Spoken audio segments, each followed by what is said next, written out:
Hi, my name is Dave Hooper. I want to tell you a story that began with an innocent question. Back when I was just a regular guy, I'd been a career entrepreneur with some successes and failures. In other words, by this point in my life, I'd been humbled. But we were okay financially, my wife had another son on the way, and life was pretty good. That was February of 2011, which was the last normal month I'd ever have. That's when I first took a closer look at 9/11 and found something astonishing, something that would change my life. This is the story of how one simple accidental question came to be, and how it led to another, and then another, becoming a research obsession that crashed my belief system and drove my marriage, relationships, and sanity to the brink of disaster, and how out from that brink came my awakening. You can't write or talk about it, you just have to see it to believe it, and that's why this film was born. So let's start at the beginning, when my eyes first opened. Looking into 9/11 by itself didn't bring on this spiritual awakening, but it was the first domino to fall. You're about to get a peek down the rabbit hole, but just a peek, just enough to see that there is one. So get ready, because you're going to see some things that will test your beliefs and your notion of reality. So why don't we ease into it?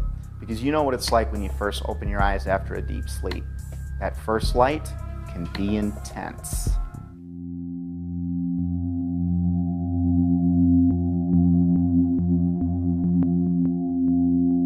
My awakening began with a simple question. It occurred as I watched a familiar clip of President Bush on the morning of 9/11. I didn't realize it then, but this question was about to change my life. Bush is sitting at Booker Elementary School in Sarasota, Florida at 9:05 a.m. when White House Chief of Staff Andrew Card whispers into the president's ear.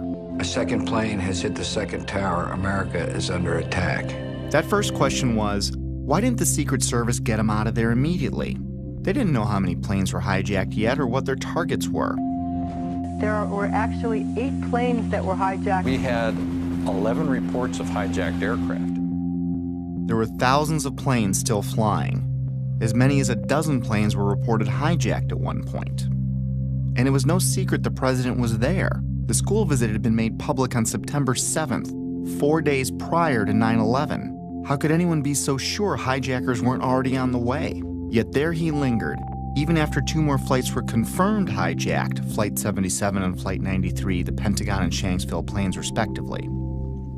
Somewhere I saw a story claiming the president's camp didn't want to scare the kids at the school, and that's why he stayed, which I found hard to believe. Well-trained professionals are going to risk the balance of power in the world to spare the feelings of a few kids who routinely practice fire drills anyway?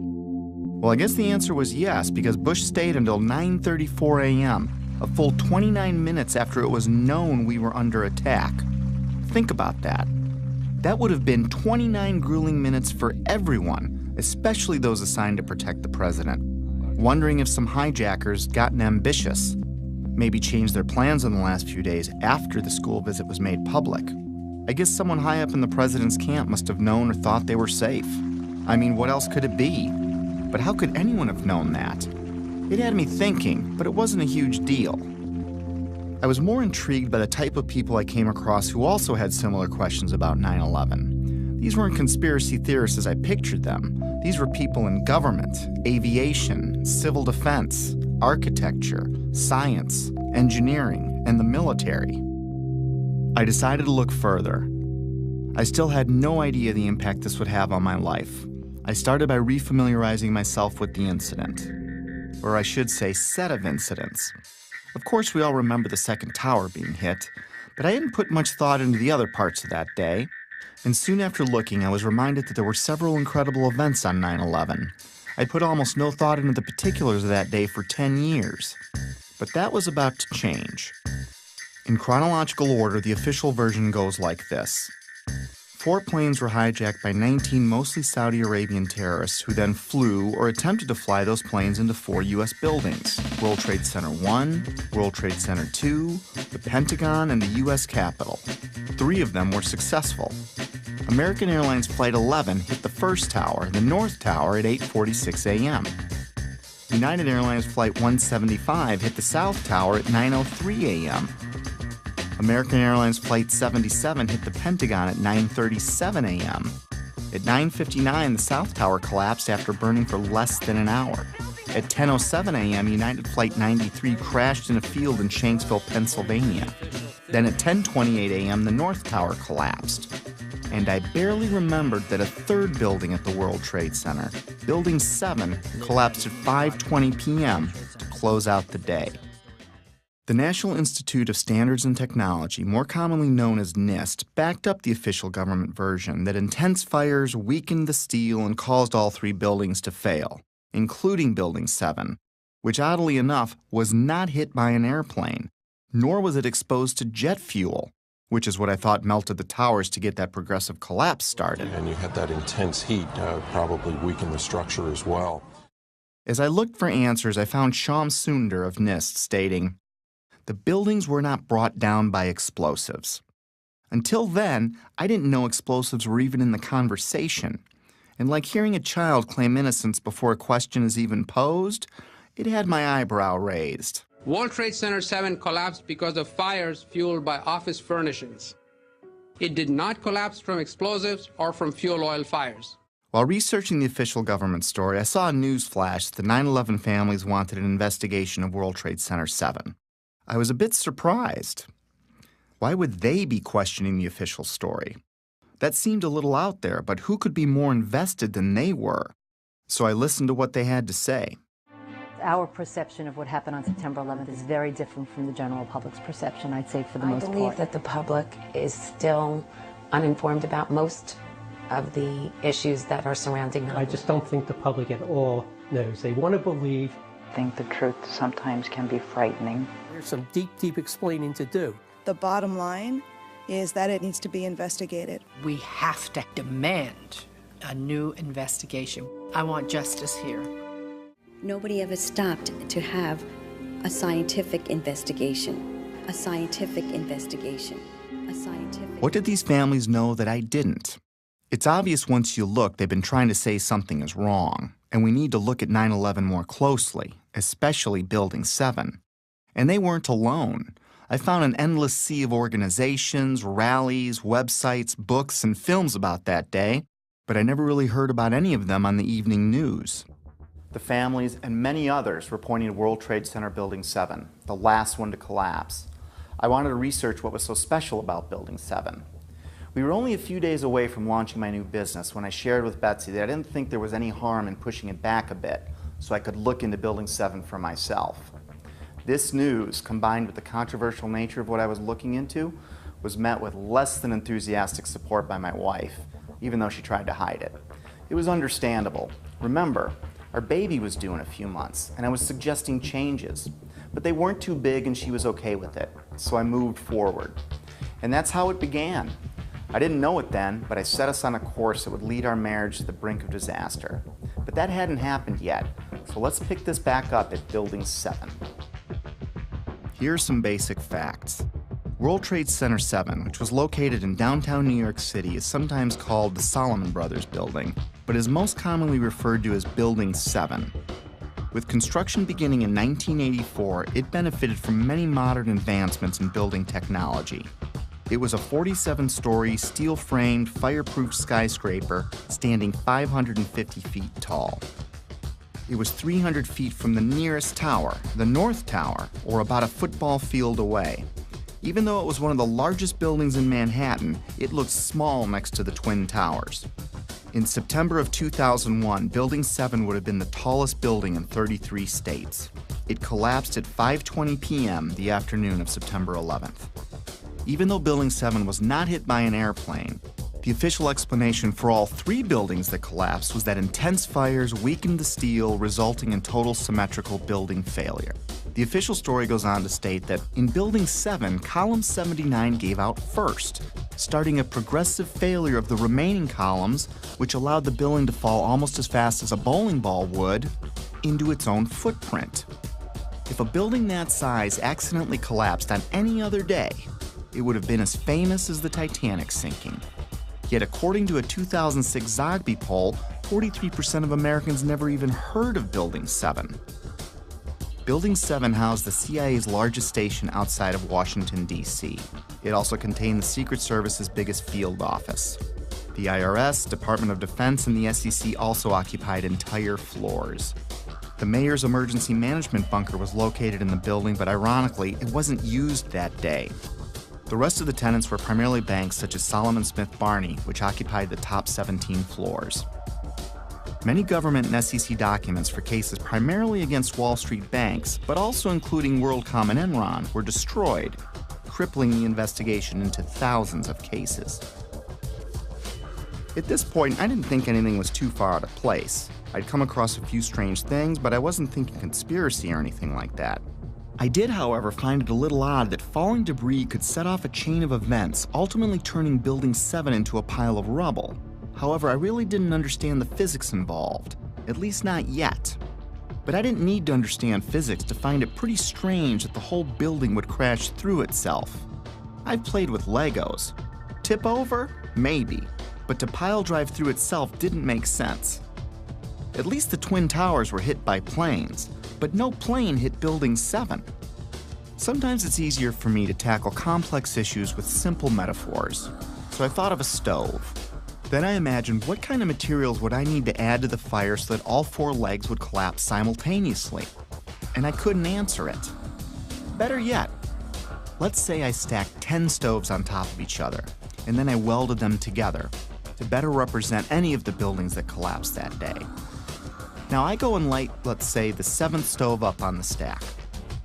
What could cause the 7th stove's legs to give out simultaneously and cause every other stove below it and above it to break apart into tiny pieces, crashing to a pile of rubble in a few seconds? And how could that happen 3 times in a row? After breaking it down, I felt a little pit in my stomach for the first time, but I assured myself that I must be missing something. With that said, it was time to take a crash course in high-rise fires. It seems that high-rise fires are more common than I thought. I found hundreds of them. According to a 2011 report by the National Fire Protection Association, there are an average of 110 fires each year in buildings over 13 stories tall. According to the report, between 2005 and 2009, there were 550 high-rise fires. Of course, there are many more all throughout history, but let's talk about some of the more startling ones. Sao Paulo, Brazil, the Joelma building, 1974. Sparked by an electrical fire, the residential building burned twice as long as the Twin Towers, yet it stood. The underlying structure wasn't even weakened. In fact, it's still in use today. The MGM Grand, which is now Bally's in Las Vegas, Nevada, caught fire in 1980, killing 85 people. It's had a few facelifts and ownership changes, but the structure underneath was never compromised. It's still in use today. Los Angeles, California, 1988. What was then called the First Interstate Bank building burned for 3.5 hours. No structural failure at all. In fact, an insurance company moved in, and today it's known as the Aon Center. In 2004, the Parque Central building in Caracas, Venezuela, the country's tallest building, burned for 17 hours. The facade was repaired, and it is in use today. Philadelphia, Pennsylvania, One Meridian Plaza, 1991, burned for 18 hours. It stood. Beijing, China, the Mandarin Oriental Hotel, burned for 6 hours in 2009. It stood. Chechnya's tallest building burned for 7 hours in April 2013. It stood. Dubai, Moscow, Zurich, and on and on. I was starting to see a trend. Fires don't melt steel or cause buildings to collapse. The World Trade Center has itself burned many times with no structural failure or weakening. Some significant dates include February 13, 1975, when the 9th to the 14th floors burned for 3 hours. No damage or weakening of the structure was recorded. The fire began in an electrical wiring closet on the 11th floor. Some fire department officials and building officials here say that there's no chance the World Trade Center could become a type of towering inferno. And in 1993, it survived a bomb detonated in a highly vulnerable area with no structural damage caused by the fires that resulted from the explosion. There was, of course, damage from the bomb, which had to be repaired, but through it all, the towers have always stood. Sometimes buildings do collapse because of structural failure, but it's usually a design problem or earthquake damage or a controlled demolition.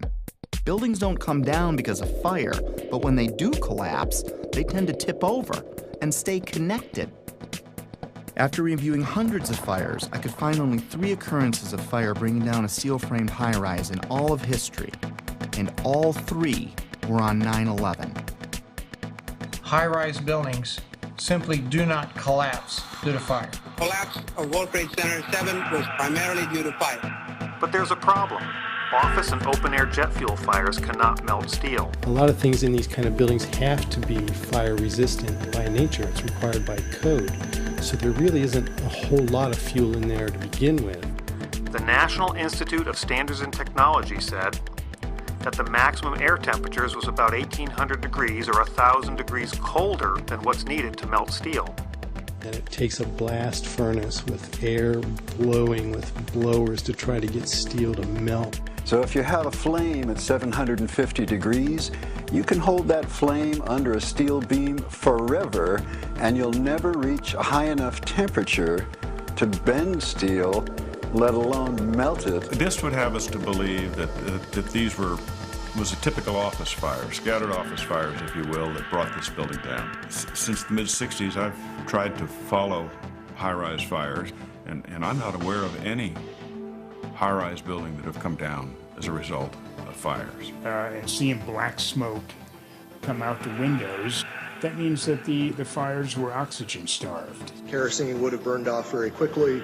What wasn't destroyed in the initial fireball would have been consumed fairly rapidly and would have only really served as an ignition for the rest of the material. None of which would have been, in my experience as a fire protection engineer, hot enough to sufficiently soften the steel or damage the steel to result in a total collapse of the building.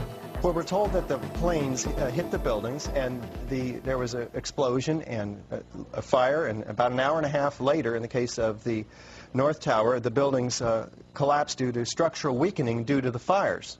Fires in high-rises have never brought down a steel frame high-rise building at all, ever. The bottom line is this. Steel-framed high-rises don't collapse, especially into their own footprint, because of fire. This is why builders and architects have loved steel for 100 years. A fire typically can't compromise the steel structure. Of course, 9/11 was not a typical day with typical fires. Jet fuel was involved.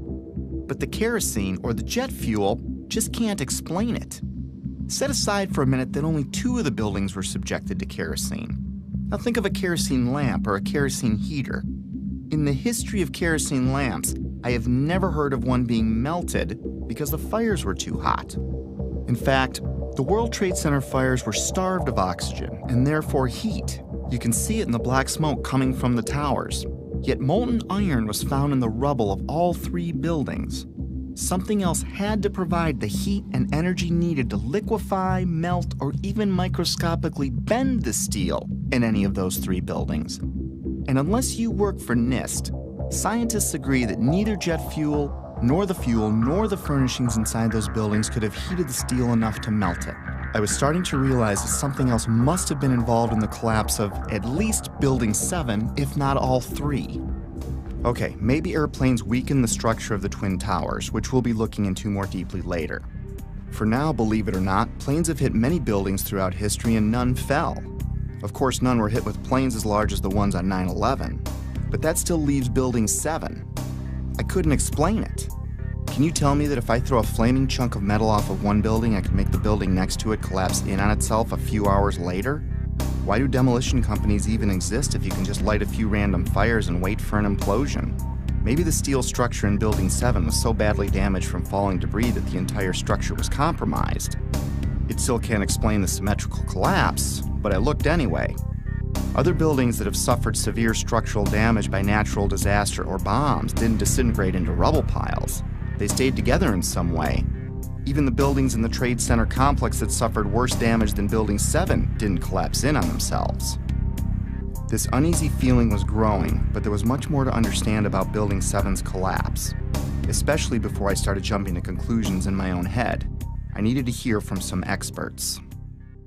It just didn't add up, the way the whole thing sort of pile drove itself into the ground and all at near free fall speed. Collapses straight down into its own footprint at free fall speed. This is uncanny. There's 40,000 tons of structural steel designed to resist this collapse. This building had 40,000 tons of structural steel in its structural system, and that is intended to keep it from going anywhere. The animation sequence from the National Institute of Standards and Technology for their model, their mathematical model of the collapse of building number 7. And they have the inside members, that one column gave way, which they claim resulted in the collapse of all the surrounding members, and then this precipitated a global collapse. This just would not be physically possible for a gravitational collapse. According to NIST, the failure occurred at column 79 on level 12. This means basically they're talking about a single columnar collapse or failure that resulted in a total collapse of the building. That just does not make any sense. Regardless of the engineering, the logic tells you that if you have a single failure at some random point in the building, that the entire building is not going to collapse. Buildings don't break that way. The story that just a few columns can cause a synchronized global collapse, an implosion, is, well, that's just nonsense. The exterior columns on the outside as well as on the inside at the bottom would have to be severed almost at the same time. The building would want to topple over. It would want to bend over that weakened area and topple over sideways. What we saw the structures came straight down upon itself. It cannot happen that when you have asymmetric damage, you will get a perfectly symmetrical collapse. At free fall speed, that's impossible. That's a violation of the fundamental law of physics that says that for every action, there's an equal and opposite reaction. If you took a billiard ball and dropped at the height of the Twin Towers, and you just merely stopped it and started at every floor in free fall, it would take over 1.5 minutes to reach the ground. The buildings were down in 10 seconds. Buildings just don't behave like that. If floors fall, they tend to fall and are braced by the floor directly beneath it. And there's some delay there. And then the next floor falls with 2 floors, and there's some more delay. The buildings actually accelerated as they came down, meaning they were not getting resistance from these massive columns in the center of the core of this building. And when it's all finished, the outside walls from the lower floors are piled one on top of the other right in the middle of the building. So it's fiction to say that a building as modern as World Trade Center 7 comes down with no resistance. Doesn't add up. The official explanation was dead wrong. Just not possible. Not possible. It just doesn't make sense. It's not how it works. It can't happen. Never before in history. It just can't happen. Well, that's just nonsense. And that cannot happen. Couldn't happen. It's fiction. There's definitely much more going on than just fire. This was a controlled event. The symmetry is the smoking gun. In short, the evidence is clear. We are witnessing not the collapse of a building, but its demolition. At the time, I was thinking, wait a minute. My heart was pounding, my adrenaline was flowing, and I had a knot in my stomach. You know, the collapse never looked right to me, but then again, I never really thought that it defied the laws of physics. My imagination started to run wild. Could the hijackers have wired the buildings? Maybe the government didn't want us to know how really lax their security was, and that's why they covered up this fact. Maybe it was pre-wired for some reason, but that made no sense. If it was a controlled demolition, it would explain how much of these buildings were reduced to ash. It would explain why the towers fell after burning for only an hour or so. It would explain why they imploded instead of tearing apart. It would explain why they all fell at close to free fall speed. It sure looked like a controlled demolition, in retrospect. I couldn't stop at this point. I needed to know more. Late nights, coffee, research. My life was changing before my very eyes. I had taken my very first step down the rabbit hole. Little did I know how much deeper it would go. By now I knew that fires didn't bring down the buildings. And even if fire could somehow melt steel, the buildings would not have fallen in on themselves. They would have tipped over or torn apart. I was starting to find credible people talking about controlled demolitions and the use of explosives and molten steel. My mind kept wandering, trying to imagine how all this tied together. But first, I still needed to understand more about what happened. And what we find down there is pools of molten iron. What does that mean? Several tons. Exactly. What is that doing there? The first responders see it. The structural engineers see it. It's documented by FEMA, the melting of steel. Normal office fires is what's supposed to have brought these buildings down, along with jet plane impacts. But jet fuel and office fires don't produce molten iron or molten steel. It doesn't begin to melt until 3,000 degrees. At one point, I think they were about 2,800 degrees. See the stuff he's pulling out? Yeah. It's red hot. 8 weeks later, we still got fires burning. The concept of molten iron is very important here. In order to get molten iron, you have to reach unbelievable heat levels. It takes much, much more energy than you could find with any combination of burning office furniture, jet fuel, or gravity. Molten iron can be an indication of the use of thermite. Thermite, thermate, and nanothermite are super hot burning substances used by the military that can cut through steel. It can supply its own oxygen so it can burn underwater. It would explain how fires burned at ground zero for 3 months even after the area was flooded. So thermite would also explain potentially the fact that the fires could not be put out at ground zero. The fires lasted for quite a while. The fires were finally put out on December 13, 2001, just over 3 months after 9/11, making it the longest burning building fire in recorded history. They burned underwater for much of that time. These fires were a big question mark. But first, it was time to take a closer look at NIST. They are the scientific agency backing the official version of events as most Americans know them. I was hoping they would curb my growing anxiety. Instead, what I learned about NIST made my heart sink. To understand NIST, you need to understand the relationship to explosives. They have vehemently denied that there were any. Not only did they not check for them, they state that none were used. Plain and simple. In fact, they have gone to unbelievable lengths to prove that explosives, or even the evidence of explosives, like pops going off, did not exist. Some people might call it incompetence. Others might call it selling your soul. NIST concedes that they found no evidence for explosives. So then we asked them, well, did you look? And they said, no, we did not look for explosives or residues of explosives. So the preconceived notion of NIST is that there's no evidence for explosives, and so there's no point in looking. That is the most unscientific thing that you can possibly think of, not to look because you don't expect to find evidence, and in fact the evidence is overwhelming. NIST computed what they claimed would be the minimum loudness of an explosion that could sever column 79 with a single blast. Then they claimed no observers detected explosions as loud as their predictions. This size blast would have produced an incredibly loud sound that was not recorded on videos of the collapse nor reported by witnesses. On the basis of this artificial threshold of interest, they swept aside all evidence of actual explosions and concluded that no explosives contributed to the destruction of the building. We did not find any evidence that explosives were used in the collapse. Is that a secondary explosion? Yes, it was. That was the Yeah, definitely secondary explosion. Secondary explosions, sometimes described as pops or booms, are mini detonations apart from the primary explosion of the plane impacts. These types of explosions are routine in a controlled demolition. They were heard in all 3 buildings long before any collapsed. Like, it sounded like gunfire, you know, bang, bang, bang, bang, bang, and then all of a sudden, 3 big explosions. That sound was not picked up by any of the videos or witnesses that we have talked to.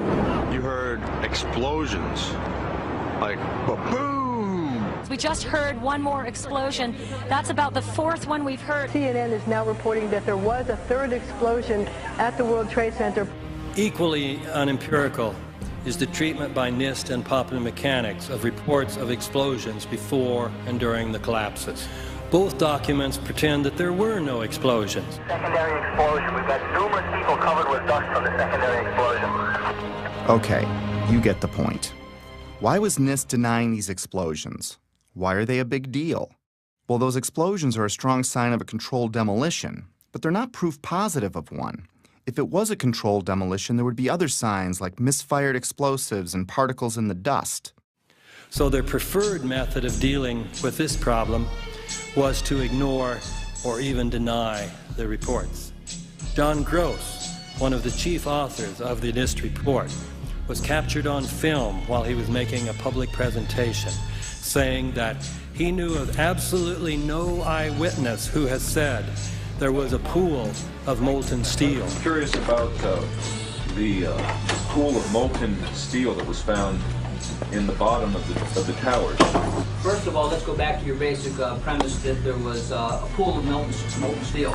I know of absolutely nobody, no eyewitness who said so. Get down below and see molten steel running down the channel rails. Like you're in a foundry. Like lava. The fires got very intense down there and it actually melted beams where it was molten steel that was being dug out. Underground, it was still so hot that molten metal dripped down the sides of the wall from Building 6. The premise that there was a pool of molten steel. I know of absolutely nobody, no eyewitness who said so, nobody who produced it. I was on the site, I was on the steel yards, so I don't know that that's so. Then I was at the site 2 weeks after it happened with Governor Pataki, right? And they had to cease digging that day. You know why? They were finding pockets of molten liquid metal. In an office fire, you cannot generate enough heat to melt steel. And yet we have evidence of molten iron in the microspheres, in the rubble pile, and the metal pouring out of the side of the tower. About 7 minutes before its final destruction, almost an hour after the plane hit, molten metal was seen coming out of the northeast corner near the 80th floor. What was going on here? These guys at NIST are the official version. Office and jet fuel fires can reach about 1,600 degrees under ideal conditions, but NIST said that the fires burned at 1,800 degrees, which they claim was just enough to weaken and bend the steel, which led to complete failure of each building's infrastructure. But that still leaves us more than 1,000 degrees short of molten metal, which was found all over Ground Zero. They denied that molten metal existed, and they denied that witnesses heard secondary explosions going off. Even the NIST computer animation of Building 7's collapse is inaccurate, showing the outer structural walls crumpling in instead of coming straight down. The NIST report, on which popular mechanics and much of the press has relied, is not a scientific report. It is a political document. We need to have an investigation of NIST themselves. I believe that the reports that came out are not true. So the fact that NIST says that is absolutely, in my opinion, it's criminal. NIST wasn't looking for the truth. They were trying to hide it. But why? Were they asked to falsify their findings? I didn't think they came up with this on their own. When I see John Gross fidget and blush as he states there was no molten metal, I see a man that is doing what many of us do when we don't tell the truth. It's basic human nature. My feelings at the time were like the moment you catch your significant other in a lie. Maybe there's an explanation, but your heart is racing until you get some answers. And if something like that's ever happened to you, you may understand needing to know more, but not wanting to know more, if that makes sense.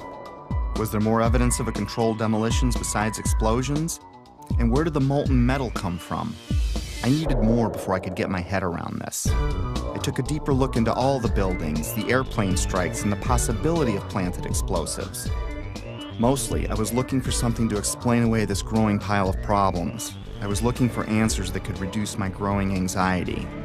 Instead, I would fall further down the rabbit hole. By now, Betsy was about to give birth. The idea of putting the business off for a week had turned into a few months, and I couldn't help from talking about my findings all the time, even though Betsy asked me to tone it down. She needed more from me as a husband and father, and I needed more from her to preserve my sanity. Then my dad died, and 8 days later, my son was born. I was all over the place. This prompted my first break. I was in a very strange place, grieving my dad and celebrating my son, while digesting this new information that no one wanted to discuss. What I'd been working on was no secret to my whole family, and everyone seemed pretty relieved when it looked like I was re-entering my normal life. I was enjoying the family and starting to talk about business again, which made Betsy happy. And I wasn't talking about 9/11 anymore, which made Betsy even happier. But just when things were getting back to normal, I started getting a feeling, an urge to get back into it. It kept growing and I couldn't explain why I had it. I tried to ignore it, but I couldn't. And like an addict that fell off the wagon, I was back at it like I'd never left. I still wasn't certain what brought down Building 7, but I was pretty sure it wasn't fire. And it certainly wasn't an airplane since it wasn't hit by one. Maybe a look at the Twin Towers could shed some light on this. Most skyscrapers are built on steel or concrete frames, which is a grid of columns and beams that goes all the way through the building. The World Trade Center was different. It was what engineers call a tube structure. It was a very, very strong mesh of steel. There's a large central rectangle in each of the towers that contained 47 columns, and these columns basically were the primary structural support of the building. These 47, 48 columns are essentially the superstructure of a battleship. They're essentially a suspension bridge. There's no way that burning kerosene can ever affect these in the least, if only because of the radiator effect. The minuscule possibility that fire somehow brought all three buildings down was gone. My only hope was that airplanes could have destabilized the buildings somehow. It didn't explain Building 7, but I was trying to give the official version every possible chance to be right. Let's look at the best documented impact that day. At 9:03 a.m., United Flight 175 hit the South Tower. The majority of the jet fuel burned off in the initial explosion, but maybe there was an explanation for the collapse in the plane impacts themselves. The first interview I came across was of Frank DiMartini, the construction manager of the World Trade Center. The building was designed to have a fully loaded 707 crash into it. That was the largest plane at the time. The building probably could sustain multiple impacts of jetliners because this structure is like the mosquito netting on your screen door. The jet plane is just a pencil puncturing that screen netting. It really does nothing to the screen netting. But the largest aircraft flying today, at least commercially, the 747, fully loaded, is on the order of 300 tons. So if you think about a 300-ton element crashing into a building that's been designed to carry 13,000 tons, you can see that an aircraft crashing into the World Trade Center would probably not do anything. We designed the buildings to take the impact of the Boeing 707 hitting the building at any location. But the plane had already hit. And what I noticed was the lights were still on in the lobby. That led me to believe that the plane never got to the core columns because the feeds for all these transformers feeding all the light and power in the towers were adjacent to the core columns. Those aircraft and those fires could not cause those buildings to come down in that way. The idea that airplanes could have destabilized the buildings never made much sense to me. The Twin Towers were like a solid iron rod coming out of the ground, supported by another steel building surrounding it. Let's use another metaphor to clarify what I mean. Let's assume a stop sign is like one of the towers. The post is the core and the thin shield of the sign is the Trade Center's outer mesh. If you shot a bullet through the stop sign, the bullet would go through the outer shell and the inner steel core that holds it up. Is the structure weakened after the event? Is it possible for the sign to implode in on itself, partially turning to dust? Does it matter if it was a flaming bullet that exploded on impact? Could the sign ever collapse in on itself? The plane impact still can't explain the near free-fall speed of all three collapses, but I had to look. So if it wasn't fire and it wasn't airplanes, then it wasn't natural. Maybe I needed to look for things that can make something like this happen. And holding off on the who and the why, for now. One step at a time. And it's my expert opinion. As a demolition expert, I was trained by the best the U.S. government has. I served 3 years on Underwater Demolition Team 12. 2 years I was attached to SEAL Team 1. And when I look at the buildings and how they fall and the way they fell, they couldn't have come down without being assisted in some manner. The only way that a building can accelerate as it collapses is by having pre-engineered, precisely timed, and precisely placed explosives. In other words, controlled demolition. The collapse of the building was caused by controlled demolition. In fact, the evidence shows very strongly that there were explosives used in the way the buildings came down? We started running floor by floor. It started popping out. It was like if they had detonated. Yeah, detonated. They were planned to take down a building. Boom, boom, boom, boom, boom, boom, boom. All the way down. Explosives are used to demolish buildings like this in just seconds. Okay, so it's a controlled demolition. What's the problem with that? Let's just think about this. Controlled demolitions cannot be engineered and rigged in a day. It takes months. And therefore, this event must have been planned in advance. Controlled demolition is used to bring unwanted buildings neatly down into their own footprint. It's part science and part art. Through the placement and synchronization of many different types of explosives, demolition companies can control how and when any building falls. Some are brought down or pulled in a plain Jane fashion, and others as a pyrotechnic show for an active audience. There are many more, but let's look at 8 typical signs of controlled demolition. We've already covered a few of them. We know the buildings fell at near free-fall speed and the collapses were symmetrical. Anyone can see that with the naked eye. We already established people heard explosions, but it was confusing to me.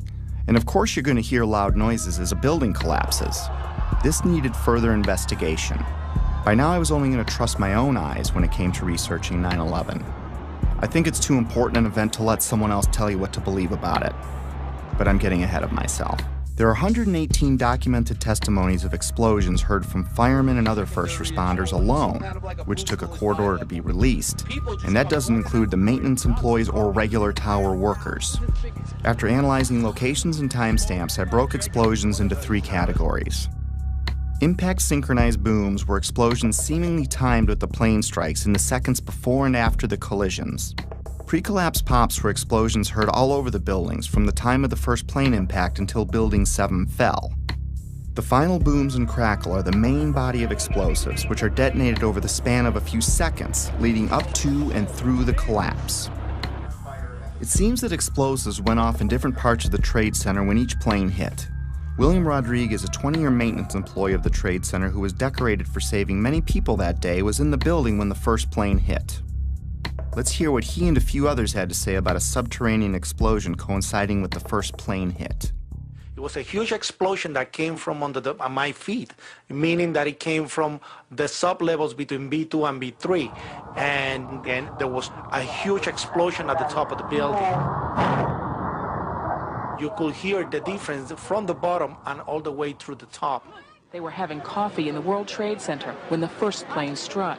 And all of a sudden it sounded like, I don't know where the subway is, but it sounded like a subway collision, a bomb. Just got out of the tunnel and it blew. The subway tunnel? Yeah. Yes, I was right there. I was down in the basement, came down, all of a sudden the elevator blew up, smoke. I dragged the guy out, his skin was hanging off, and I dragged him out, and I helped him out to the ambulance. What that man is describing sounds like an explosion, not jet fuel dripping down elevator shafts, as stated in the official version.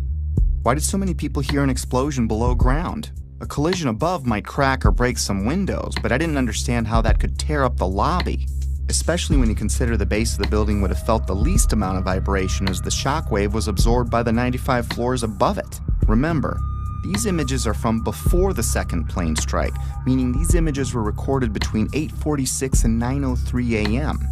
The only thing that had happened so far is a plane impact around the 95th floor of this building.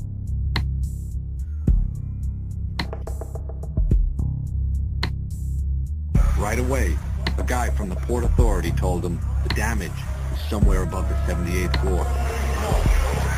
But all you had to do was look around. It was obvious. Something had happened right there in the lobby. FDNY fireman John Schrader, whose engine company 10 is across the street from the Trade Center complex, arrived at the first tower hit, the North Tower, within 10 minutes of the impact. We came down, it looked like a bomb went off in the lobby. It wasn't from the jet fuel. No way. The ladies that are with me were in the World Trade Center in the first building and escaped through the lobby, where they report they believe there was a bomb in the lobby. The bomb hit the lobby first, and a couple of seconds in the first plane hit. I mean, I know of people that got killed in the basement. I know of people that got broken legs in the basement. People that got reconstructive surgery because the walls hit them in the face. At the time, I was actually in the subway heading towards the World Trade Center right around Franklin Street. And after the first explosion, the subway station started to fill with smoke. The subway cars started to fill with smoke, and the subways actually stopped. With so many people talking about the explosions at street level, it would make sense that early reports had the FBI and others looking into bombs at the base of the buildings. Apparently what appears to happen was that at the same time two planes hit the building, that the FBI most likely thinks that there was a car or truck packed with explosives underneath the buildings, which also exploded at the same time and brought both of them down. Reason to believe that one of the explosions at the World Trade Center may have been caused by a van that was parked in the building that may have had some type of explosive device in it. I spoke to the chief of safety for the New York City Fire Department. We received word of the possibility of a secondary device, that is another bomb going off. There was another explosion which took place. According to his theory, he thinks that there were actually devices that were planted in the building. Jenny Carr was recording a business meeting near the Trade Center at 8:46 a.m. on 9/11 when we hear the basement explosion. 9 seconds later, we can hear the first plane hitting the North Tower.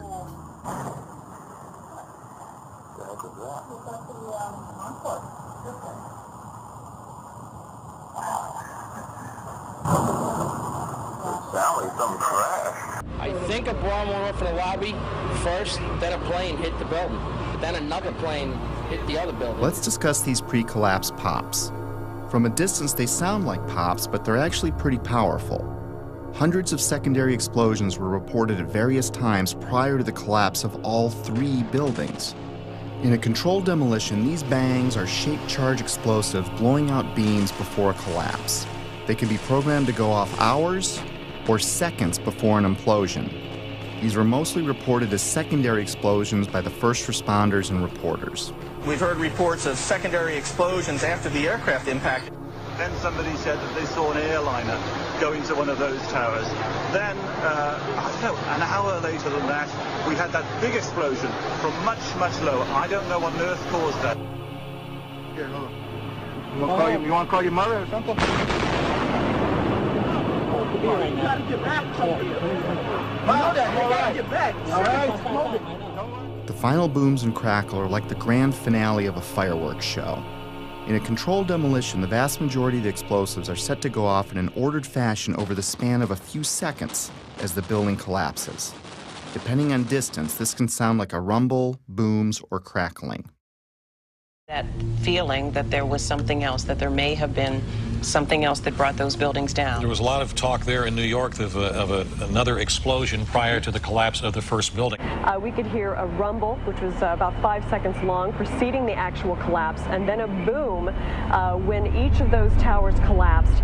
In this footage, which has been slowed, you can see white smoke emanating from the ground floor before the collapse wave arrives.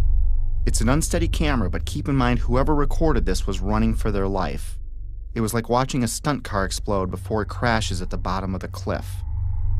In this image, recently released by a Freedom of Information Act request, police department photographer captured an explosion originating at the base of the South Tower, just before the first tower collapsed.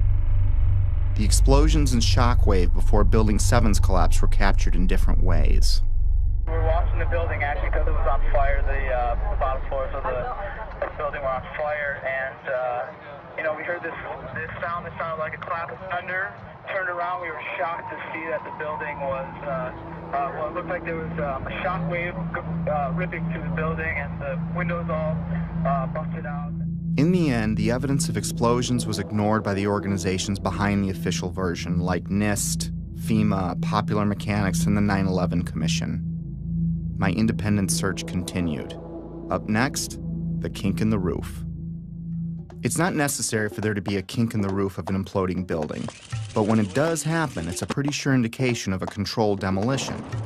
The roof can only kink in when the central support columns are blown out first, meaning the destruction of the building is coming from inside it, not outside.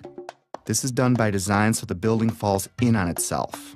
The kink in Building 7 is clearly visible to the naked eye. Controlled demolitions are designed to let the top of the building fall through its inner core columns, which is typically the strongest part of any building. Watch the penthouse of Building 7 sink into the floor below it just before the collapse begins. Squibs. Squibs are the sixth indicator on our list. In demolition vernacular, squibs refer to visible blasts from explosive charges.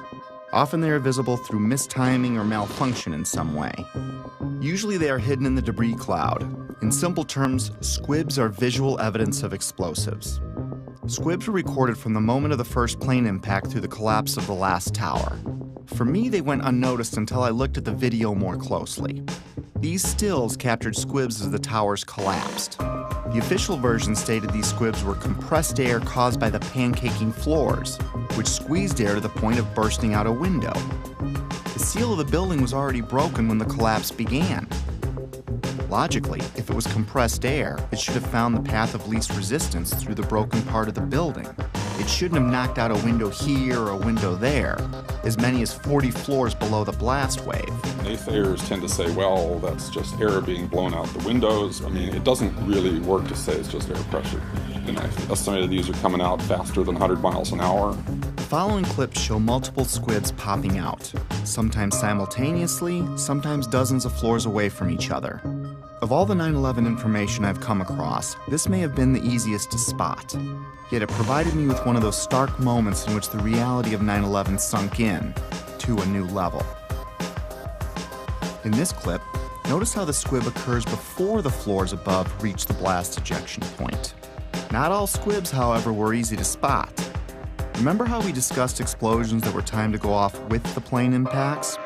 Well, this is the first plane impact. Notice the dark brown smoke coming out of the top floor of the tower. This smoke is already dissipating before the plane strikes the building. In this segment, the NBC camera is pointed at the north tower. The first tower hit. In a few seconds, the second tower is going to be hit. You'll know it when it happens because of the reporter's voice and the fireball in the lower left corner of the screen. Now keep your eye on the east facade, the one on the left.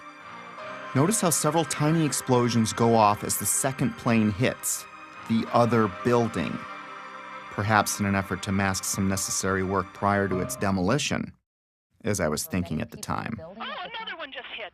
Something else just hit. The seventh characteristic of a planned implosion is what's called a demolition wave. It's the path of destruction in a controlled demolition.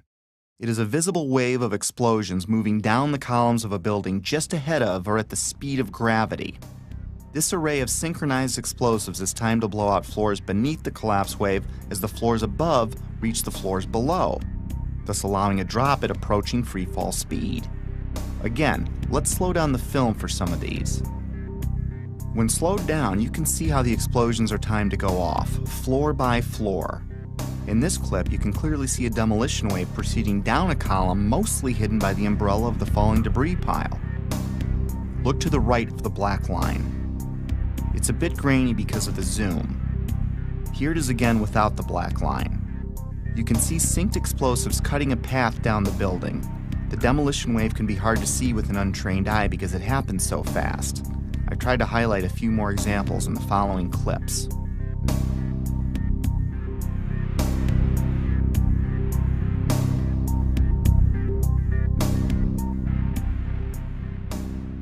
Often buildings being demolished will have a mesh around them to keep projectiles from shooting away.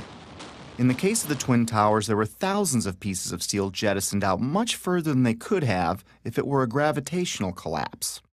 Some pieces were ejected laterally over 600 feet. Some of these pieces weighed several tons. Let's listen to what a few experts had to say on the topic. Window mullions and things went up and out. That kind of stuff can't happen with just pure air pressure of floors getting sandwiched together. Large, multi-ton beams were hurled hundreds of yards laterally. Gravity works vertically, not laterally. The fragments which are being, which is coming out of the tower, obviously being kicked out by an explosive action. And here it is trailing white smoke the whole time. It really is indicative of some kind of explosion. I'm no physicist, but if this was a gravitational collapse, there is no way that multi-ton beams can land 2 football fields away. I've lived in high-rises my whole life, and I've dropped things off my balcony, things like shoes and computer monitors. All they do is fall straight down. Even aerodynamic items like plates never ended up across the street. In some of these clips, you can see projectiles actually propelled upward, forming an arc. If this were a gravitational collapse, pieces could not be shot upward. And consider the pieces we see. The small pieces weigh a few pounds and the biggest pieces weigh several tons.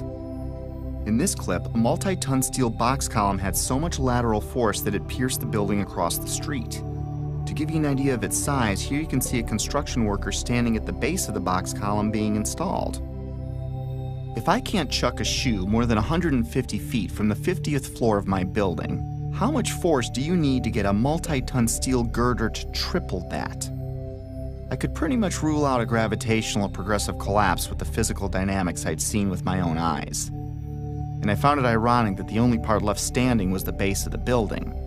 Even though the whole building landed on it, it was the only part of the building whose columns did not become dismembered. Perhaps that says something about the difficulty in wiring the atrium of the towers. And maybe these columns at the base did what the rest of the building should have done, and that is stay together in some way. Just a personal observation I'd made at the time. Of course I've been wondering how the hijackers wired the buildings. It was the only thing that still made any sense, even if barely. But I stopped wondering how the hijackers did it when I learned what was found in the Ground Zero dust. Even though the cleanup and removal of the Ground Zero evidence began within hours of the attacks, not all of it was removed.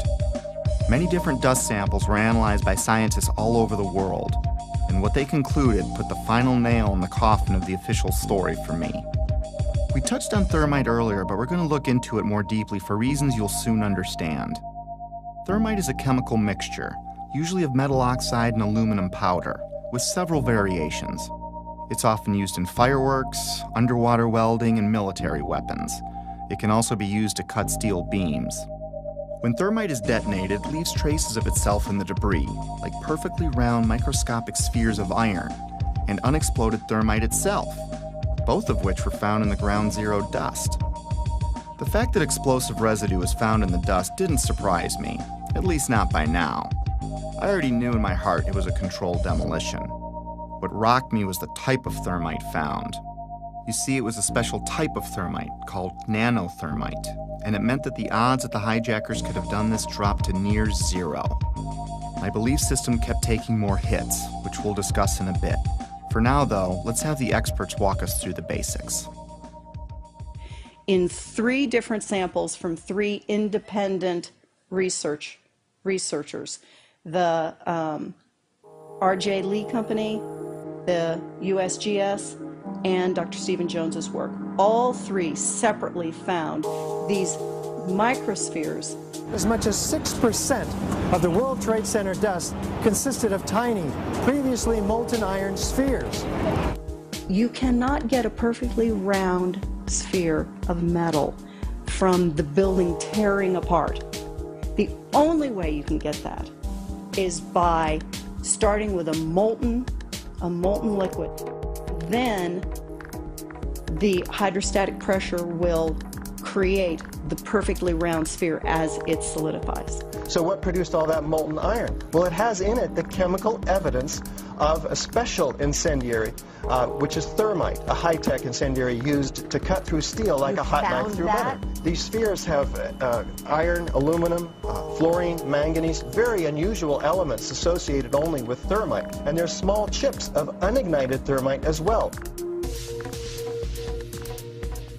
In the dust, we found what we characterize as unreacted thermitic material in the shape of some very tiny red-gray chips. We captured the residue after the material had been heated. The red-gray chips, as we ignite them, produce spheres that have iron and aluminum, just like we see in the dust in abundance. And the composition was very, very similar. And that led to the conclusion of the paper, which was, we've got some form of thermite in these red-gray chips. What I can confirm also is that these chips, the red layer is thermitic. It does produce molten iron. I've heard this argument that somehow perhaps someone seeded these samples with nanothermite. There have been some that have argued that these red-gray chips could be paint of some form. I've also heard the argument that perhaps the falling buildings just generated this nanothermite. Well, no. So it wasn't, the red-gray chips are not the primer paint that was used on the WTC steel. These chips are not naturally occurring.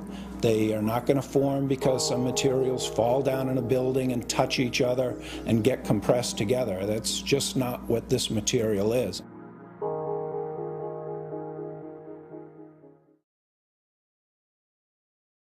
What we have found is a modern version of thermite, which we call nanothermite, which is produced in a different way. It is not just two powders being mixed. First of all, the iron oxide grains are uniform and approximately 100 nanometers across. That's very tiny, much smaller than a human hair. The aluminum occurs in plates that are about 40 nanometers across. I have no idea how to make those. I mean, this is a high-tech material, and it's embedded in a carbon-rich matrix with order.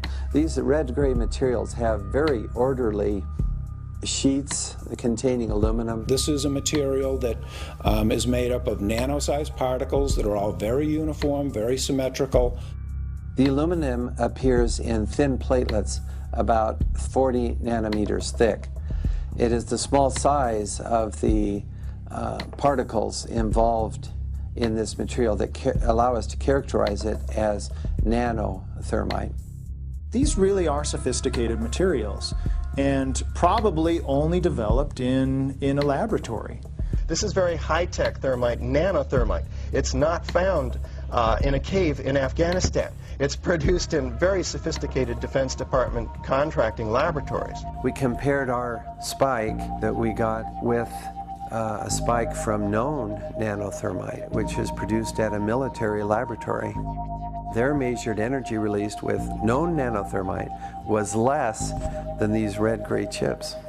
What we are dealing with, I think, in World Trade Center is modern military material which is unknown to the general public. It takes steel and it creates molten steel. So it takes beams of steel and it turns it into molten steel, and it just everything underneath just sinks into the ground like what you saw. And it is a special U.S. military grade weapon.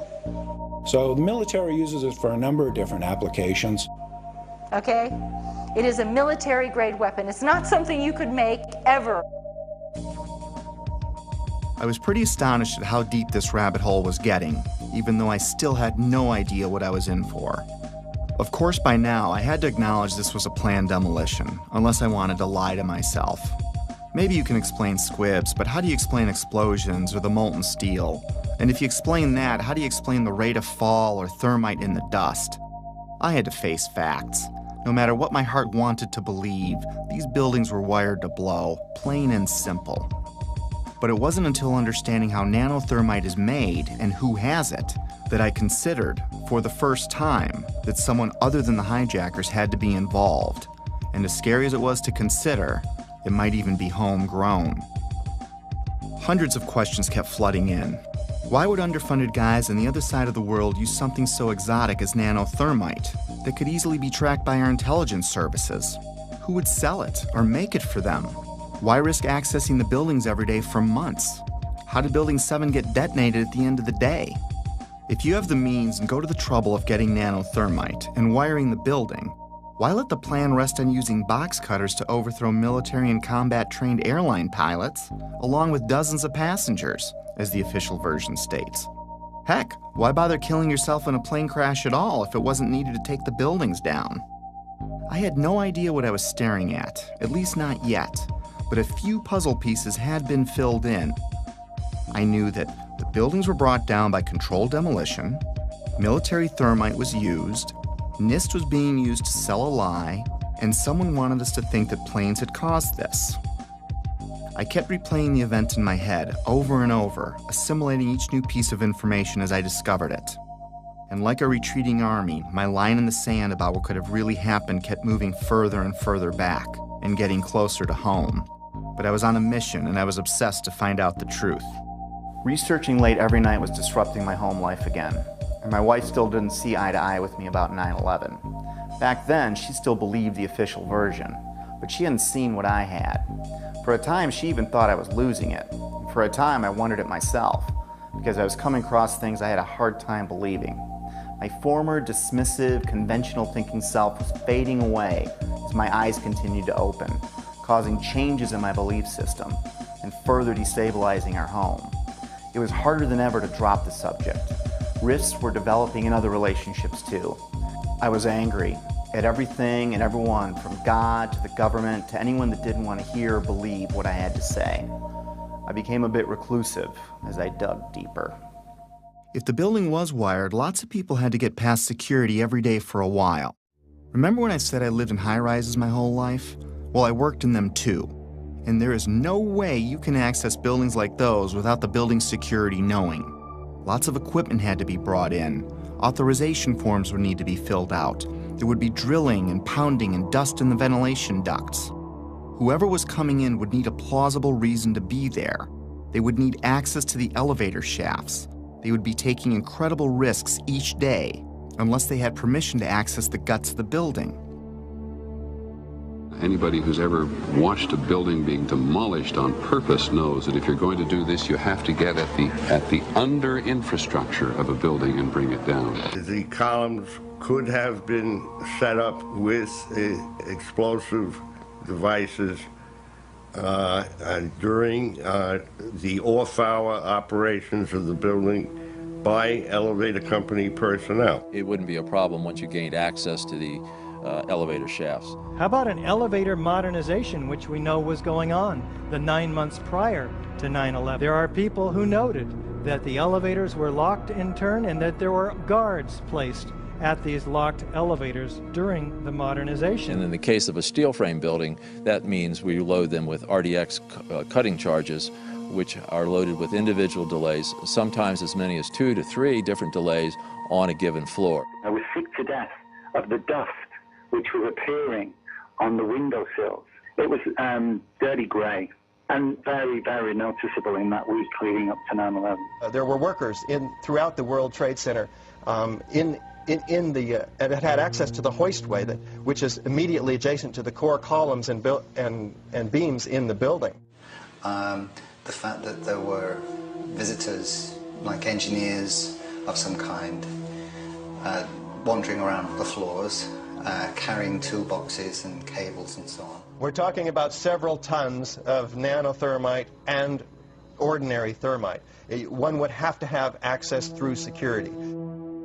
Video cameras caught trucks arriving at the World Trade Center from about August 23rd until every night until about September 2nd, September 3rd. And the trucks were arriving at about 3 o'clock in the morning when everybody else had left the building, including the janitorial trucks. Something was brought into that building that would help with the detonation. There may have been work done on the detonation before. It may have been going on for months, but whatever they needed at the very end, they came and brought in that 10-day period.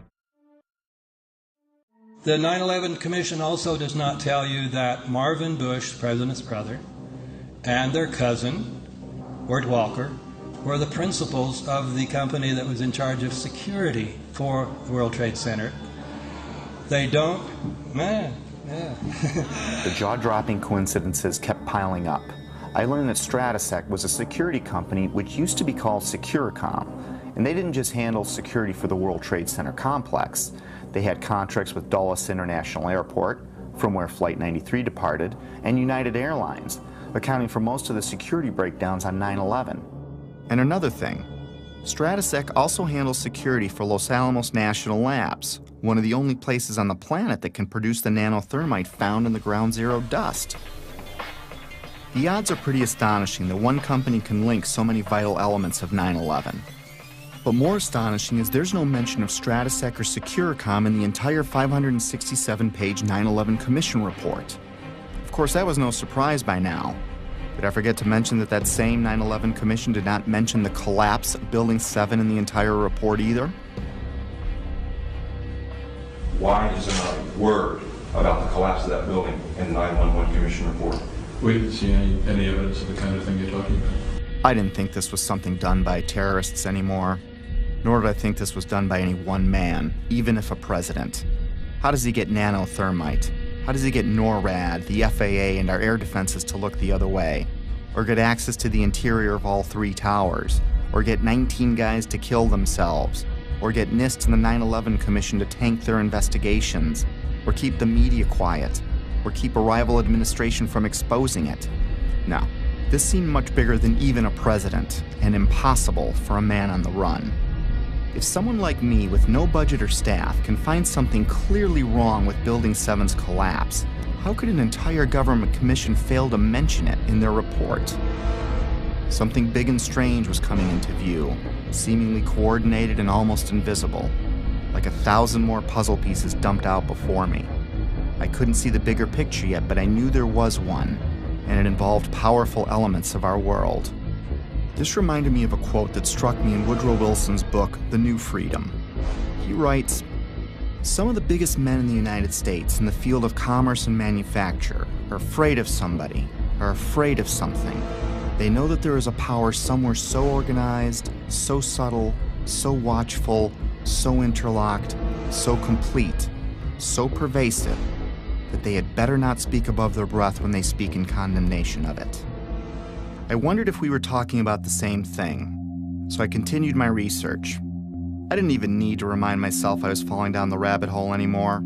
I was now fully expecting to see the unexpected. Remember the opening chapter, The Dog That Didn't Bark? It was a reference to a Sherlock Holmes story called Silver Blaze, in which Holmes deduces the culprit must have known the family dog, because the dog didn't bark while the crime was committed, as he normally would if a stranger were on the property. The same way the Secret Service didn't bark, by staying in the school. The same way real watchdogs like the 9/11 Commission, NIST, and the media didn't bark either. Lots of people, including politicians, the media, and emergency workers on the ground, knew Building 7 was going to come down well ahead of time, as impossible an event as that was. But even then, they said, hey, you got to stay behind this line because they're thinking about taking this building down. They're not sure if it's stable or not. So they were holding a line off because they had knowledge that something was going to happen. That by noon or 1 o'clock, they told us we had to move from that triage site up to Pace University, a little further away, because Building 7 was going to come down or being brought down. Did they actually use the word brought down, and who was it that was telling you this? The fire department, and they did use the word, we're going to have to bring it down. Keep your eye on that building. It'll be coming down soon. I didn't hear any creaking, or I didn't hear any indication that it was going to come down. And all of a sudden, the radios exploded, and everybody started screaming, "Get away, get away, get away from it!" And the whole time, you're hearing thum, thum, thum, thum, thum. So, I think I know an explosion when I hear it. We are on the phone with New York Fire Department Lieutenant David Restuccio. Can you confirm it was number 7 that just went in? Yes, sir. And you guys knew this was coming all day? We had heard reports that the building was unstable and that it eventually would either come down on its own or it would be taken down. And we were in a building in which we were trapped for about 10-15 minutes, and we set up headquarters at 75 Barclay Street, which was right there with the police commissioner, the fire commissioner, the head of emergency management. And we were operating out of there when we were told that the World Trade Center was going to collapse. The World Trade Center was going to collapse. It was going to collapse. It was going to collapse. But it was the media's pre-knowledge of Building 7's fall that was much more telling. Several news outlets around the world reported the collapse of Building 7 long before it happened. I listened closely to these segments. Considering Building 7 wasn't hit by an airplane and no high-rise has ever collapsed because of fire, how was it that all these different news agencies reported it before it happened? How can anyone report there has been an improbable accident before the accident happens? Now, more on the latest building collapse in New York. You might have heard a few moments ago, I was talking about the Salomon Brothers building collapsing. And indeed it has. Apparently that's only a few hundred yards away from where the World Trade Center towers were. That one of the other buildings, Building 7, in the World Trade Center complex is on fire and has either collapsed or is collapsing. That has structural damage as well. We saw a lot of glass broken out, and a corner of the building appeared to be in distress, and there's concern that there might actually be another collapse of that building. We are getting word from New York right now that another building has collapsed. Is that smoke coming from this third collapse? Okay, that is what we're understanding, which makes sense because it looks like the sun is going down. But I'm hoping that enough people have cleared out of downtown Manhattan so that perhaps it wasn't as full as it might be normally around 5:30 on a Tuesday. That information, of course, take a look at that right-hand side of the screen. It's going down right now. There it is. Yep. It went down. Brown building, the tall one, is number 7 World Trade Center. I've heard several reports from several different officers now that that is the building that is going to go down next.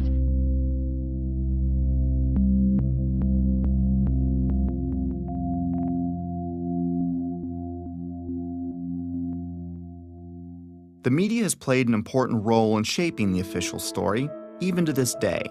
The idea that the buildings fell because of planes and fire was instilled in the public's conscience early and often on 9/11, and it started before any buildings fell. And that perhaps they're buckling under the force of the collision or the hole that's resulted from these two planes. My sense is that just one, the velocity of the plane and the fact that you have a plane filled with fuel hitting that building that burned. So structural damage, as you had suggested, probably led to this building going down. We are seeing... It was because the building had been weakened during this morning's attacks.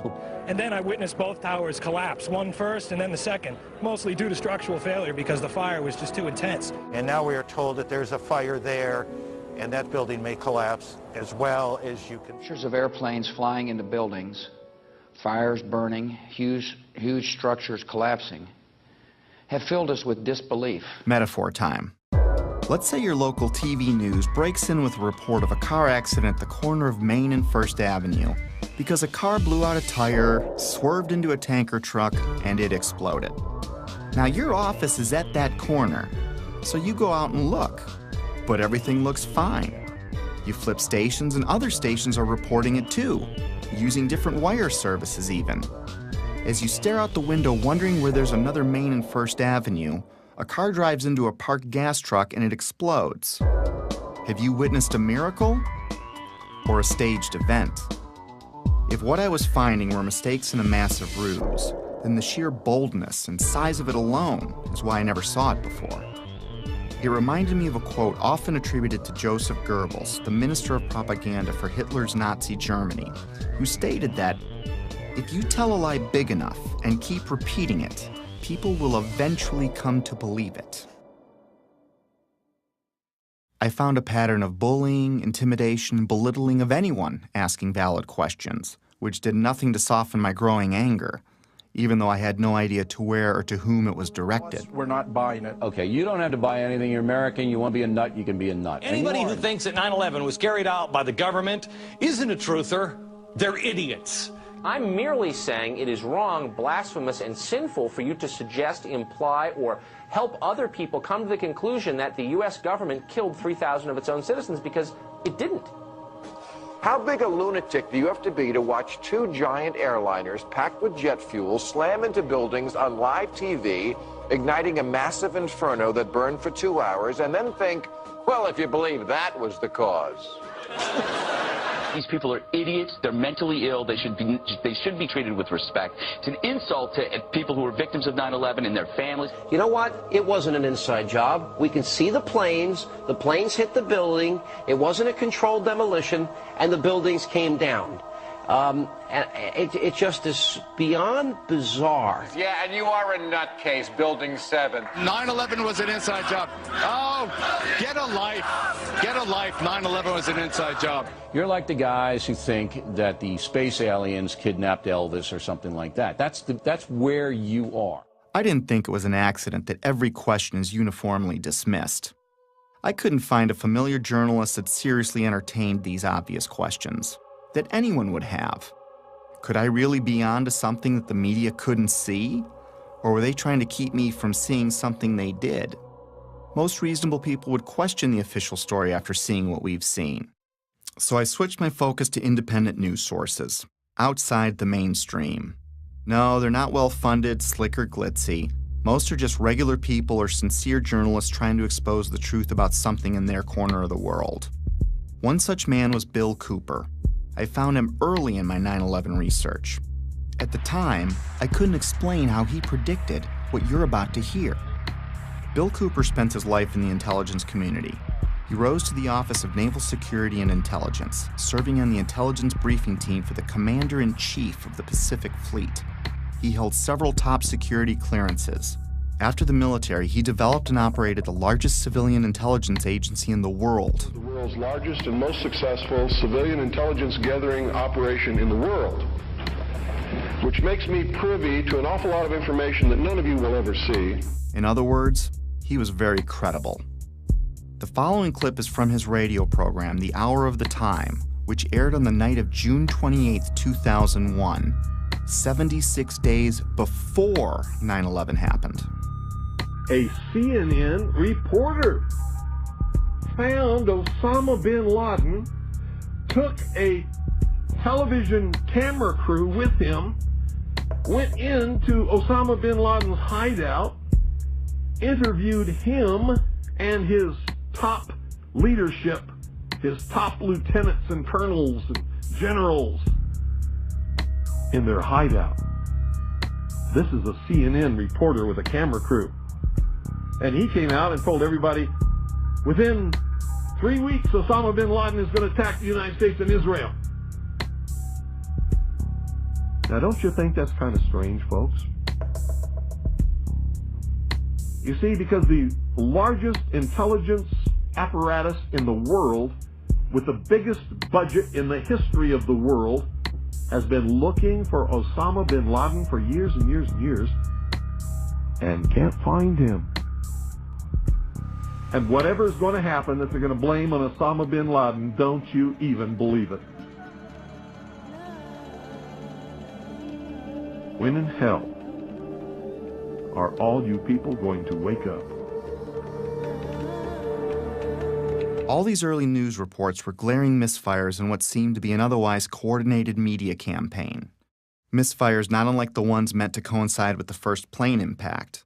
Little mistakes that my untrained eye never picked up before, but that I was now finding all over, spawning even more questions, and fueling the early stages of what would become my spiritual awakening. As I continued finding evidence leading me away from the official version, it was not surprising the main body of evidence was being removed within hours of the attacks, cleaning up a crime scene with no real investigation. Because what they did immediately after 9/11 was they started removing the steel, the debris from Tower 7 and all the towers immediately. 400 truckloads per day of material were taken away from the World Trade Center site and sent to China for recycling. There were laws violated in the destruction of that evidence. I was starting to believe that things like the immediate cleanup were probably no accident.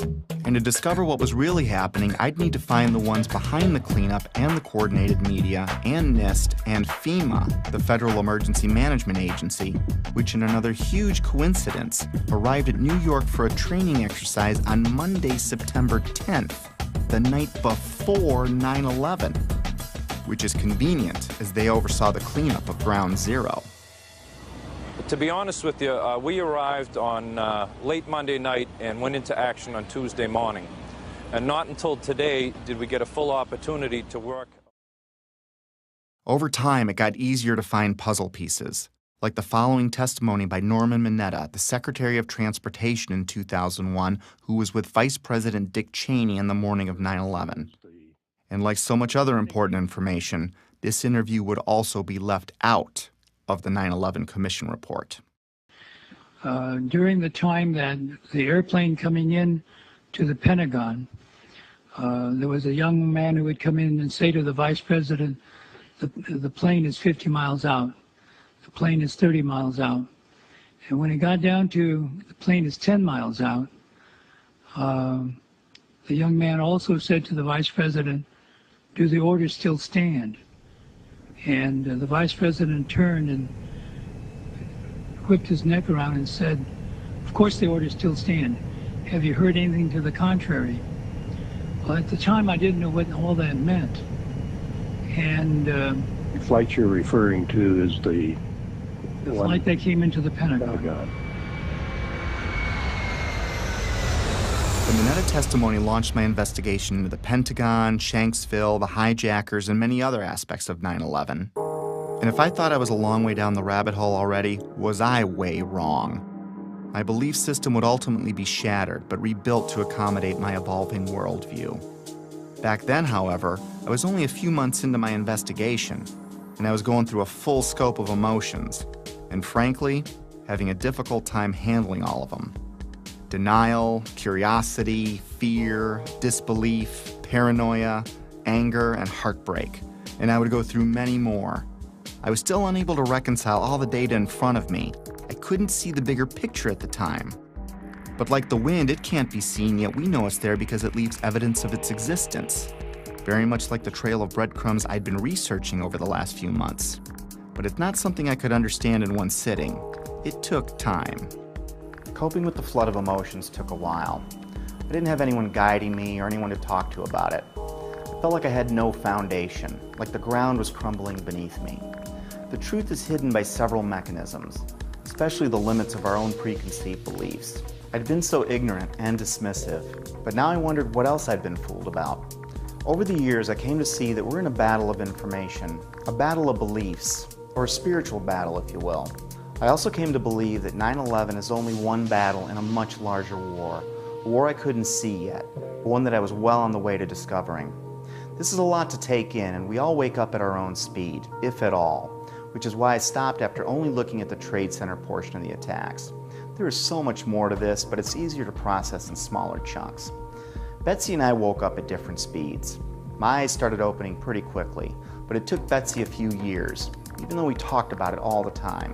It wasn't until she watched early versions of this movie that she began to believe me. I clearly remember the day in June of 2013 when she came voluntarily and shared her own thoughts about her own 9/11 research, something she'd never done before. And I knew by talking to her that her eyes were finally opening too. It probably saved our marriage. Getting past that stumbling block opened the door for us to reconnect. If there's a pit in your stomach, don't be overwhelmed or scared. Whatever's behind all of this has been there for a long time, and I'm sure you've lived, loved, and laughed in that time. And you still will. The shock will wear off, and what will be left is a much better understanding of how the world works, which makes the bad guys' jobs harder. Over time, the discomfort and confusion subsided, and I went back to my life, with clarity and new hope for what's ahead. Today I'm able to laugh and be happy and look forward to the future like everyone else. I have all that, and I'm more aware of important things happening around me. So if you want to forget everything you've seen, go back to your regular life. Soon you'll forget about all of this. Our defense mechanisms work that way. But if you decide to jump down the rabbit hole, my advice is to seek your own answers, do your own research, and don't let anyone tell you what to believe about anything. Because until you see it for yourself, it'll be hard to ever understand why it's so important to know it exists.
professionals are going to risk the balance of power in the world to spare the feelings of a few kids who routinely practice fire drills anyway? Well, I guess the answer was yes, because Bush stayed until 9:34 a.m., a full 29 minutes after it was known we were under attack.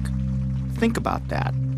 That would have been 29 grueling minutes for everyone, especially those assigned to protect the president, wondering if some hijackers gotten ambitious, maybe changed their plans in the last few days after the school visit was made public. I guess someone high up in the president's camp must have known or thought they were safe. I mean, what else could it be? But how could anyone have known that? It had me thinking, but it wasn't a huge deal. I was more intrigued by the type of people I came across who also had similar questions about 9/11. These weren't conspiracy theorists as I pictured them. These were people in government, aviation, civil defense, architecture, science, engineering, and the military. I decided to look further. I still had no idea the impact this would have on my life. I started by refamiliarizing myself with the incident, or I should say set of incidents. Of course, we all remember the second tower being hit, but I hadn't put much thought into the other parts of that day. And soon after looking, I was reminded that there were several incredible events on 9/11. I'd put almost no thought into the particulars of that day for 10 years. But that was about to change. In chronological order, the official version goes like this. 4 planes were hijacked by 19 mostly Saudi Arabian terrorists who then flew or attempted to fly those planes into 4 U.S. buildings: World Trade Center 1, World Trade Center 2, the Pentagon, and the U.S. Capitol. 3 of them were successful. American Airlines Flight 11 hit the first tower, the North Tower, at 8:46 a.m. United Airlines Flight 175 hit the South Tower at 9:03 a.m. American Airlines Flight 77 hit the Pentagon at 9:37 a.m. At 9:59, the South Tower collapsed after burning for less than an hour. At 10:07 a.m., United Flight 93 crashed in a field in Shanksville, Pennsylvania. Then at 10:28 a.m., the North Tower collapsed.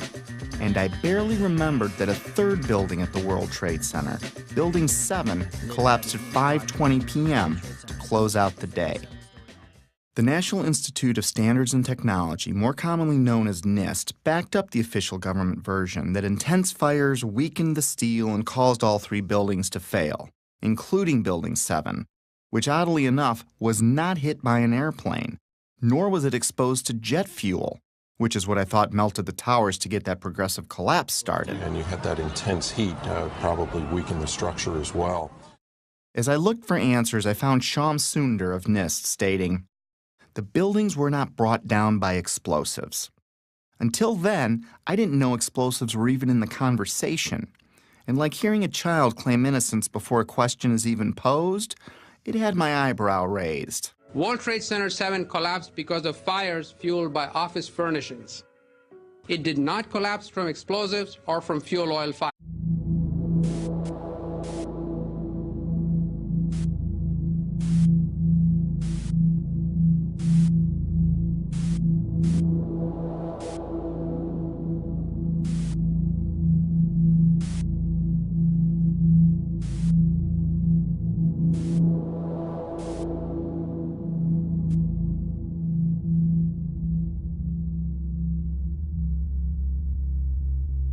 Hi, my name's Dave Hooper.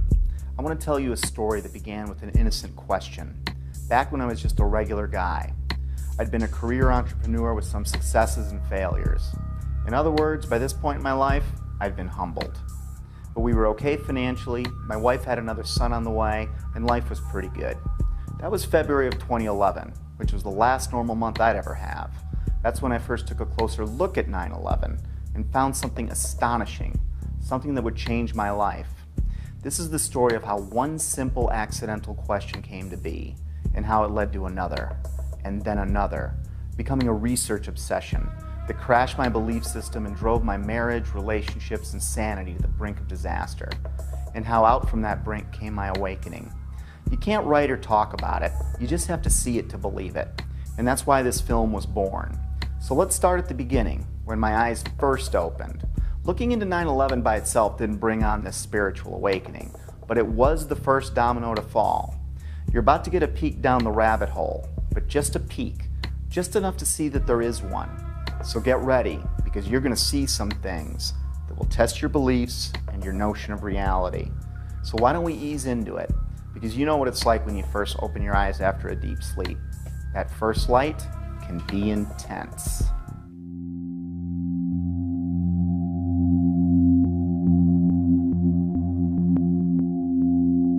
My awakening began with a simple question. It occurred as I watched a familiar clip of President Bush on the morning of 9/11. I didn't realize it then, but this question was about to change my life. Bush is sitting at Booker Elementary School in Sarasota, Florida at 9:05 a.m. when White House Chief of Staff Andrew Card whispers into the president's ear. A second plane has hit the second tower. America is under attack. That first question was, why didn't the Secret Service get him out of there immediately? They didn't know how many planes were hijacked yet or what their targets were. There were actually 8 planes that were hijacked. We had 11 reports of hijacked aircraft. There were thousands of planes still flying. As many as a dozen planes were reported hijacked at one point.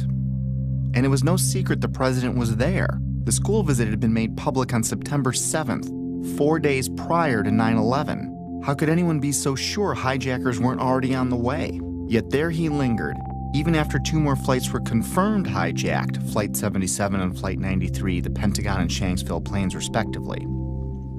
Somewhere I saw a story claiming the president's camp didn't want to scare the kids at the school, and that's why he stayed, which I found hard to believe. Well-trained professional own footprint.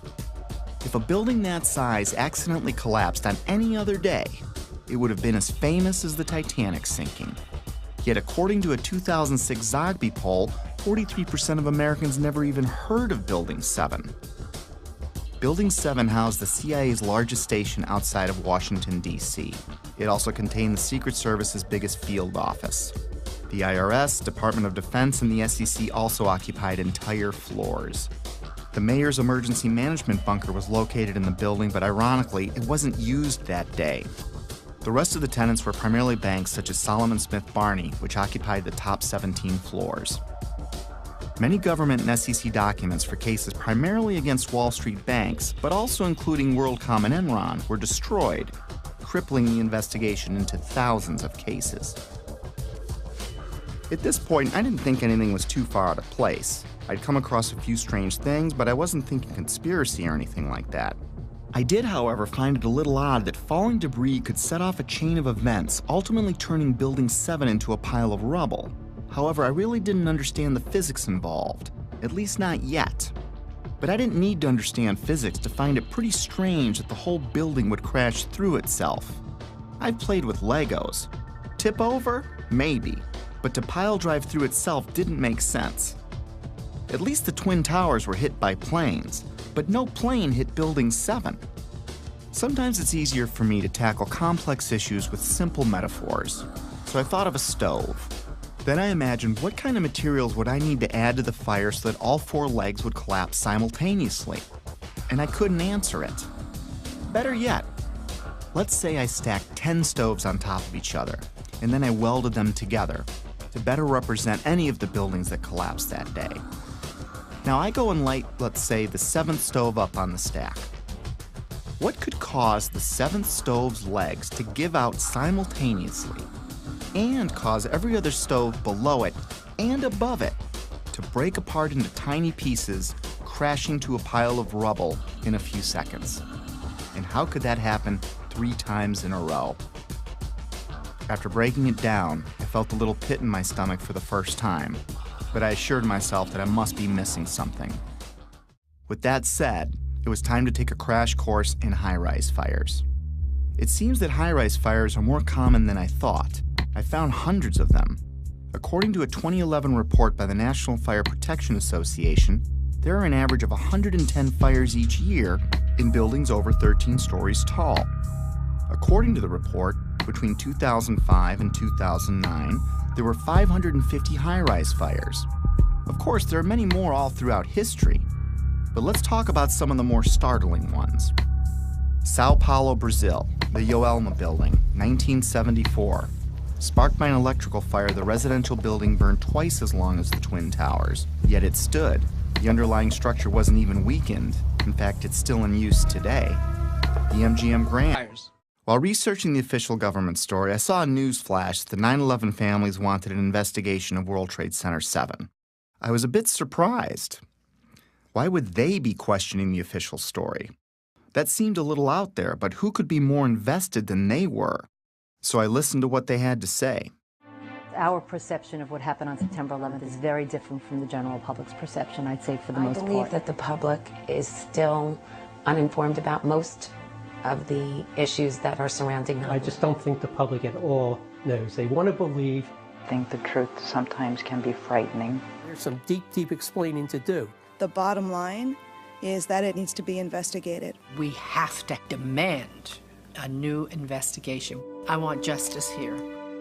Nobody ever stopped to have a scientific investigation. A scientific investigation. A scientific... What did these families know that I didn't? It's obvious once you look, they've been trying to say something is wrong, and we need to look at 9/11 more closely, especially Building 7. And they weren't alone. I found an endless sea of organizations, rallies, websites, books, and films about that day, but I never really heard about any of them on the evening news. The families and many others were pointing to World Trade Center Building 7, the last one to collapse. I wanted to research what was so special about Building 7. We were only a few days away from launching my new business when I shared with Betsy that I didn't think there was any harm in pushing it back a bit so I could look into Building 7 for myself.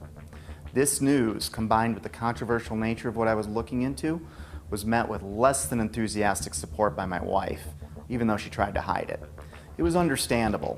Remember, our baby was due in a few months, and I was suggesting changes. But they weren't too big and she was okay with it, so I moved forward. And that's how it began. I didn't know it then, but I set us on a course that would lead our marriage to the brink of disaster. But that hadn't happened yet, so let's pick this back up at Building 7. Here are some basic facts. World Trade Center 7, which was located in downtown New York City, is sometimes called the Salomon Brothers Building, but is most commonly referred to as Building 7. With construction beginning in 1984, it benefited from many modern advancements in building technology. It was a 47-story, steel-framed, fireproof skyscraper standing 550 feet tall. It was 300 feet from the nearest tower, the North Tower, or about a football field away. Even though it was one of the largest buildings in Manhattan, it looked small next to the Twin Towers. In September of 2001, Building 7 would have been the tallest building in 33 states. It collapsed at 5:20 p.m. the afternoon of September 11th. Even though Building 7 was not hit by an airplane, the official explanation for all 3 buildings that collapsed was that intense fires weakened the steel, resulting in total symmetrical building failure. The official story goes on to state that in Building 7, column 79 gave out first, starting a progressive failure of the remaining columns, which allowed the building to fall almost as fast as a bowling ball would into a tent, which is now Bally's in Las Vegas, Nevada, caught fire in 1980, killing 85 people. It's had a few facelifts and ownership changes, but the structure underneath was never compromised. It's still in use today. Los Angeles, California, 1988. What was then called the First Interstate Bank building burned for 3.5 hours. No structural failure at all. In fact, an insurance company moved in, and today it's known as the Aon Center. In 2004, the Parque Central building in Caracas, Venezuela, the country's tallest building, burned for 17 hours. The facade was repaired, and it is in use today. Philadelphia, Pennsylvania, One Meridian Plaza, 1991, burned for 18 hours. It stood. Beijing, China, the Mandarin Oriental Hotel, burned for 6 hours in 2009. It stood. Chechny's tallest building burned for 7 hours in April 2013. It stood. Dubai, Moscow, Zurich, and on and on. I was starting to see a trend. Fires don't melt steel or cause buildings to collapse. The World Trade Center has itself burned many times with no structural failure or weakening. Some significant dates include February 13, 1975, when the 9th to the 14th floors burned for 3 hours. No damage or weakening of the structure was recorded. The fire began in an electrical wiring closet on the 11th floor. Some fire department officials and building officials here say that there's no chance the World Trade Center could become a type of towering inferno. And in 1993, it survived a bomb detonated in a highly vulnerable area with no structural damage caused by the fires that resulted from the explosion. There was, of course, damage from the bomb, which had to be repaired, but through it all, the towers have always stood. Sometimes buildings do collapse because of structural failure, but it's usually a design problem, earthquake damage, or a controlled demolition. Buildings don't come down because of fire, but when they do collapse, they tend to tip over and stay connected. After reviewing hundreds of fires, I could find only 3 occurrences of fire bringing down a steel-framed high-rise in all of history, and all 3 were on 9/11.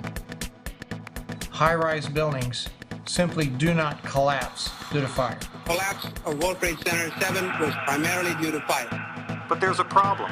Office and open-air jet fuel fires cannot melt steel. A lot of things in these kind of buildings have to be fire resistant by nature. It's required by code. So there really isn't a whole lot of fuel in there to begin with. The National Institute of Standards and Technology said that the maximum air temperatures was about 1,800 degrees or 1,000 degrees colder than what's needed to melt steel. And it takes a blast furnace with air blowing with blowers to try to get steel to melt. So if you have a flame at 750 degrees, you can hold that flame under a steel beam forever, and you'll never reach a high enough temperature to bend steel, let alone melt it. This would have us to believe that these was a typical office fire, scattered office fire.